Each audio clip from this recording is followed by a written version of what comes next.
কলকাতায় snow park ধোয়া বেরোচ্ছে রীতিমতো। এই প্রচণ্ড গরমের দাবদাহে কোথায় যাব, কি ভিডিও আনবো আপনাদের জন্য ভাবতে ভাবতে এবার আমরা পৌঁছে গেলাম স্নো পার্কে, আর তাও সেটা আবার কলকাতাতেই। এগুলো থেকে এক্সট্রিমও বেরিয়ে আছে। ভাবা যায় চারিদিকে শুধু বরফ আর বরফ, আর তার মধ্যে নানান প্লেয়িং অ্যাক্টিভিটিস, রীতিমতো 1 ঘন্টার জন্য বাচ্চা হয়ে যাওয়া। এই গরমে কে খেলবে টেনিস? তবে কিছুক্ষণ পর না পায়ের আঙুলগুলো ব্যথা করা শুরু করলো, কারণ ওই গামবুটগুলো বরফে পুরো মানে ধরে নিয়েছিল চারদিক থেকে। জানাবো আপনাদেরকে সব ডিটেলস, সঙ্গে থাকুন। নমস্কার, আমি মনোজিৎ, আর আপনারা দেখছেন বেঙ্গল ডায়েরিজ উইথ মনোজিৎ।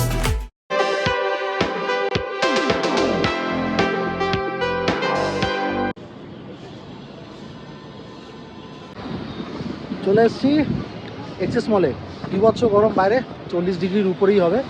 আর আমরা বাইক রাইড করে এসেছি। আপনারা যদি আসতে চান, উল্টোডাঙ্গা থেকে অনেক বাস রয়েছে, 215A/1, 44A, 201, অনেক বাস রয়েছে।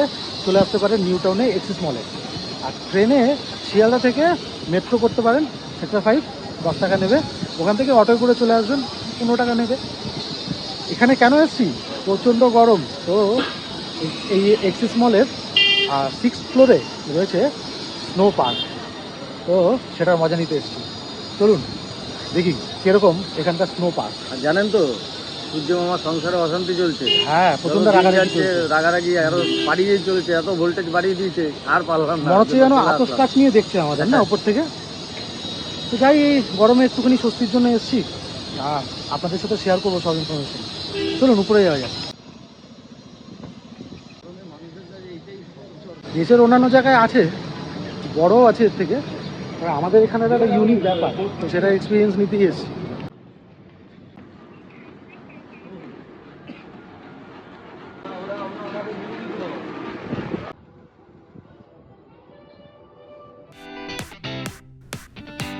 সকাল সকাল পৌঁছে গিয়েছিলাম আমরা, তাই পার্কটি ছিল বেশ ফাঁকাই। জনপ্রতি টিকিট লাগলো 500 টাকা করে, তাও শুধু 1 ঘন্টার জন্য। সেফটি ও নিয়মাবলী লেখা এই পুরো প্ল্যাকার্ডটি পড়ে নিলাম। চলে এসেছি উপরে, পিছনে বীরেশ্বর টিকিট করছে 500 টাকা করে এন্ট্রি ফি পার পারসন। আর আদার্স কোনো চার্জেস নেই। তবে হ্যাঁ, মোজা যদি পরে আসে থাকেন তাহলে কোনো ব্যাপার না, তবে আমাদের হয়তো মোজা নিতে হবে এখান থেকে, সেটা 30 টাকা করে লাগবে। আর এখানে দেখেছেন টেনিস কোর্ট, টেনিস কোর্টে চলছে খেলা। ভাবুন, 7 তলার উপরে এই গরমে চলছে টেনিস খেলা। তবে আমাদের তো ঢুকতে হবে স্নো পার্কে, তাই আর দেরি করলাম না।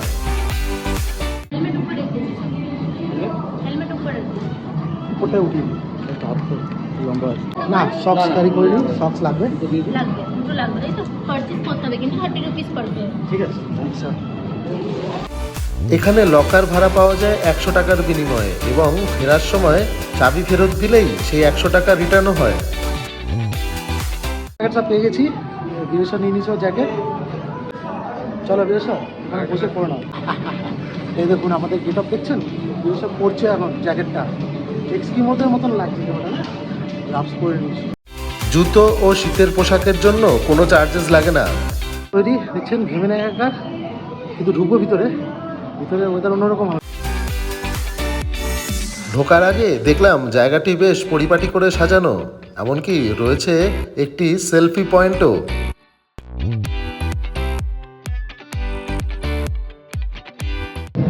জায়গাটা দেখছেন ঢোকার সময়, বাইরের ওরকম একটা ওয়েদার থেকে ভিতরে এরকম কম টেম্পারেচারে আসার আগে এই জায়গাটাতে একটু ব্যালেন্স করে নেওয়া হয়।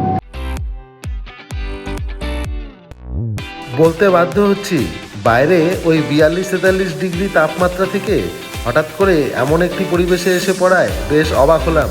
আর হ্যাঁ, ভালো লাগলো।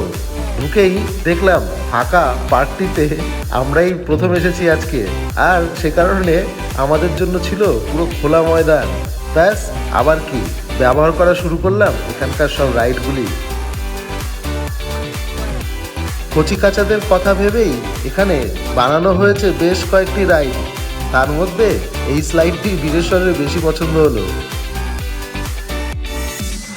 পার্কের 3-4 জন এমপ্লয়ি সবসময় এখানে প্রেজেন্ট থাকেন, এখানে আসা প্রত্যেককে হেল্প আউট করার জন্য। আমাদের চ্যানেলে আগে দার্জিলিং সিরিজের ভিডিও দেখেছেন আপনারা হয়তো বন্ধুরা, তবে সেটা অক্টোবর নভেম্বরের কথা হওয়ায় সে সময় কিন্তু বরফের সংস্পর্শে আসতে পারিনি। সে কারণে এই জায়গায় গিয়ে কিন্তু বেশ আনন্দই করলাম। আর বরফের জায়গায় গিয়ে বরফ ছোড়াছুড়ি করবো না তা কি হয়। এই প্রচণ্ড গরমের মধ্যেও বাইক রাইড করে আমরা ওখানে পৌঁছানোর পর এই জায়গায় ঢুকে গিয়ে এনার্জি যেন 3-4 গুণ বেড়ে গেল। আর শুরু হলো আমাদের ভলি খেলা। প্রতিদিন বেলা 11টা থেকে শুরু করে সন্ধে 8টা অবধি খোলা থাকে পার্কটি। তবে হ্যাঁ, পার্কটির টিকিট দেওয়া কিন্তু সন্ধে 7টার পর বন্ধ হয়ে যায়, এটি মাথায় রেখে আসবেন। আর আমাদের মজা তো চললই। ছোট্ট জায়গার মধ্যে তৈরি এই পার্কটি এল শেপের এবং বোঝা যায় যে মল কনস্ট্রাকশনের সময় এই জায়গাটি তৈরি হয়েছিল ছোট বা মাঝারি কোনো অফিস চালানো যায় এমন ভেবে। তবে এই পার্কটির টিকিট মূল্য প্রয়োজনের থেকে অনেক বেশি মনে হলো, 500 টাকা একটু বেশি, বিশেষ করে যখন সময়সীমা মাত্র 1 ঘন্টা। এখানে জানিয়ে রাখি, সাথে 3 বছরের ছোট কোনো কচিকাচাকে আনবেন না, কারণ তারা নট অ্যালাউড।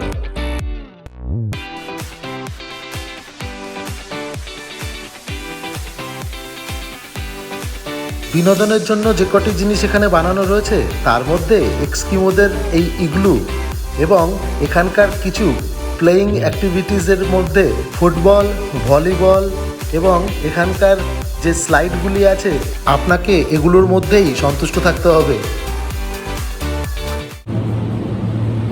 কলকাতায় আইস পার্ক। আমরা তো এখানে এসে বাচ্চা হয়ে গেছি, বুঝেছর? বলো ভাই কিছু। দারুণ লাগছে, বাইরের যা বাতাবরণ আছে। এখনো শুকোয়নি, ঘামছি, তবে ভিতরে কিন্তু অবস্থা খারাপ। স্নোফল হচ্ছে, দেখবেন, দেখতে পাচ্ছেন কলকাতায় স্নোফল। এটা আমার লেটেস্ট জিনিস না?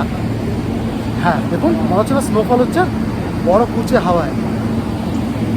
এখানে জানিয়ে রাখি, ভিড় বাড়লে এখানে কিন্তু কৃত্রিমভাবে স্নোফলও ক্রিয়েট করা হয়।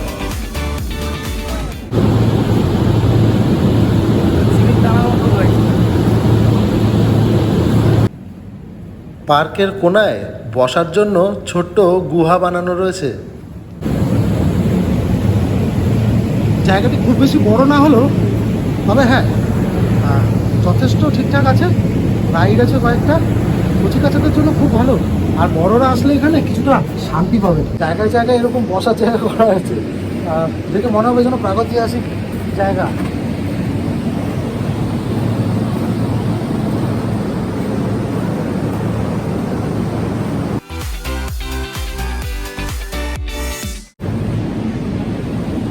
ভাবতে অবাক লাগে না, কলকাতাবাসী প্রথমবার বরফ দেখেছিল 1833 সালে, তাও মার্কিন বিজনেসম্যানদের দৌলতে কলকাতায় এসেছিল প্রথমবার বরফ।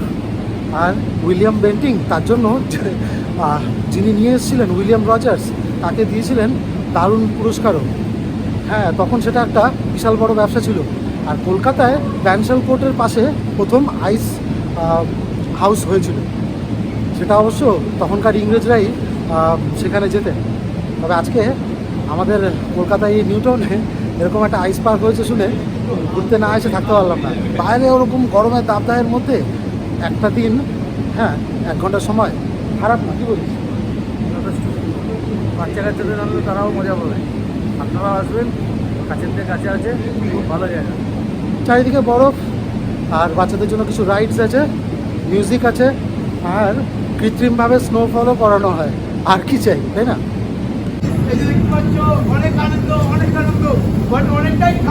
বীরেশ্বর ব্লগিং করতে এসে অন্যের চ্যানেলে ব্লগিং করছে, দেখুন।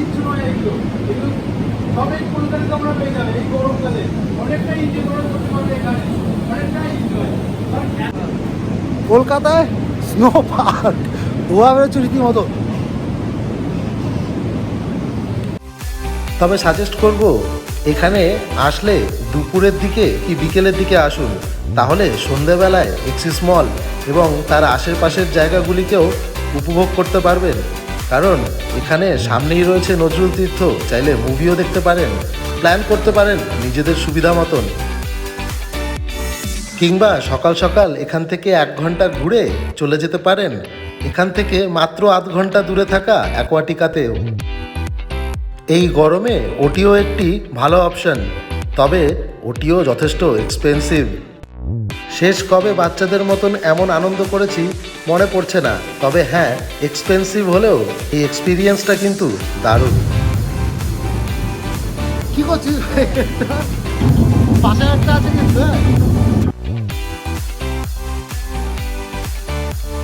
সবকটি অপশনকেই একবার করে ট্রাই করে নিল বীরেশ্বর, আর আমিও বেশ মনোযোগ দিয়ে ঘুরে ঘুরে দেখলাম পুরোটাই, এবং আমার যা যা পয়েন্ট মনে হলো সবকটাই তুলে ধরলাম আপনাদের কাছে। এবার আপনারাই ডিসাইড করুন এখানে আসা উচিত কি নয়। এই ইগলোটার ভিতরে ঢোকার ইচ্ছা খুব ছিল, কিন্তু বরফের জন্য জামা কাপড় ভিজে যেতে পারে, সেজন্য ঢুকিনি। এগুলো থেকে এক্সট্রিমও বেরিয়ে আছে।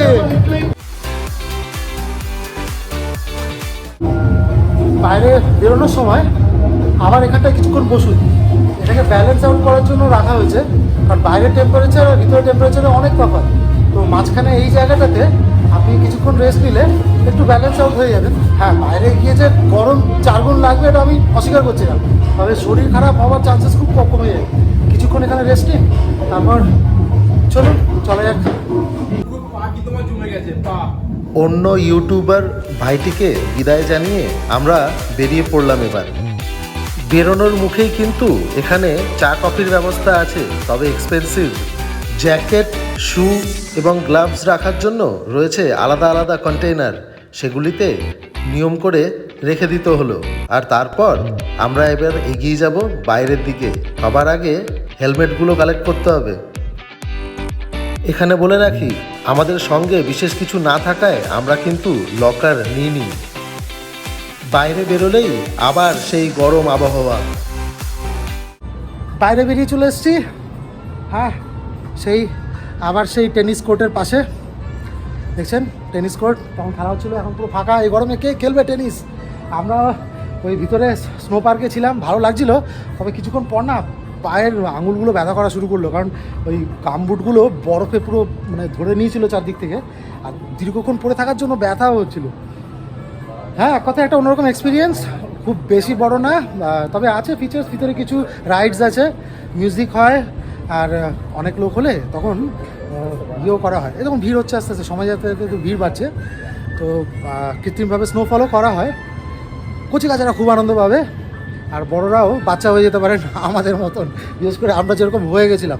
হ্যাঁ, বলা তো এখনও হয়ে আছে, হেলমেট পরে নিয়েছে, এখনও নিচে নামেনি তাও। তবে এই ভিডিওটা বানাতে খুব মজা পেয়েছি আমরা, জানি না আপনাদের কেমন লেগেছে, তবে কমেন্টে জানান। আর এখান থেকে কিন্তু খুব কাছেই রয়েছে অ্যাকোয়াটিকা, তো একটা ভালো প্ল্যান বলতে পারি। এরকম ভর দুপুরে না এসে বিকেলবেলার দিকে আসুন, এসে এখানে ঘুরলেন, এখানে 1 ঘন্টা বেশি থাকতে পারবেন না। তারপর এখান থেকে বেরিয়ে গেলে উল্টো দিকে রয়েছে নজরুল তীর্থ, আর এই মলের মধ্যেও অনেক রকম বিনোদনের জিনিস রয়েছে, সেগুলোকে উপভোগ করে বাড়ি ফিরে যেতে পারেন। আর যদি মনে করেন যে কাছাকাছি অ্যাকোয়াটিকা আছে, সকাল সকালে এসে এটা ঘুরে আবার এই সময় চলে যাবেন সেখানে, সেটাও করতে পারেন। এখান থেকে আধ ঘন্টার মধ্যে পৌঁছে যেতে পারেন সেখানে। কমেন্টে জানান আর কি ধরনের ভিডিও চান, আর পরের সপ্তাহে চেষ্টা করব সেটাকে বাস্তবায়িত করার। বলা কিছু বলো। তাহলে দেখা হচ্ছে পরের ভিডিওতে। আর যাওয়ার সময় একটু চা খেয়ে যাবো, শুনেছি এখানের যে চা আছে প্রসিদ্ধ চা। প্রসিদ্ধ না, ওটা প্রসিদ্ধ হয়ে গেছে ওই আইস পার্ক থেকে বেরোনোর পর না, যেটা ভিতরে একটা হাকুপাকু ব্যাপার থাকে, ওটা তখন বেরিয়ে এসে একটা চা দরকার হয়, সেই কারণে চাটা খুব বিখ্যাত হয়ে গেছে। তারপরে আসার সময় দেখছিলাম চারিদিকে ঘাস ভর্তি, সেই ঘাস খেয়ে এখানকার গরুরা বড় হচ্ছে, সেই খাঁটি দুধের চা। আহা, কি ব্যাপার! আসুন। পলিটিক্যাল জোক গুরুত্ব দেবেন না। বীরেশ্বর আর ওর পলিটিক্যাল জোকস এ তো থাকবেই। বাইরে বেরিয়ে দেখলাম বেলা 12:30 বাজে, কিন্তু এখনও এখানকার এই রেস্টুরেন্টগুলো কিন্তু খোলার সময়ও হয়নি। বাইরে প্রচণ্ড তাপ, লোকজন যথেষ্ট কম, তবে এটা কিন্তু বদলে যাবে কিছু পরেই। বাইরে বেরিয়ে পড়েছি আবার কাঠফাটা রোদে। ঢোকার সময় যা গরম লাগছিল, এখন একটু আরাম লাগছে, কারণ সবাই সবাই পায়ের ব্যথাটা তো পুরোপুরি কমেনি, তবে একটু পরে 3 গুণ গরম লাগবে, এটাও বুঝতে পারছি। এখানের পার্কিংয়ের কথা তো বলাই হয়নি, ঘন্টায় 10 টাকা করে লাগলো। আমরা যেহেতু 1 ঘন্টার কিছু বেশি সময় কাটিয়ে ফেলেছিলাম, সে কারণে দিতে হলো 20 টাকা। ফেরার সময় এই বিগ বেন টাইপের ঘড়িটার সামনে দিয়ে এলাম। আপনারা ভালো থাকবেন, দেখা হবে পরের সপ্তাহে নতুন ভিডিও।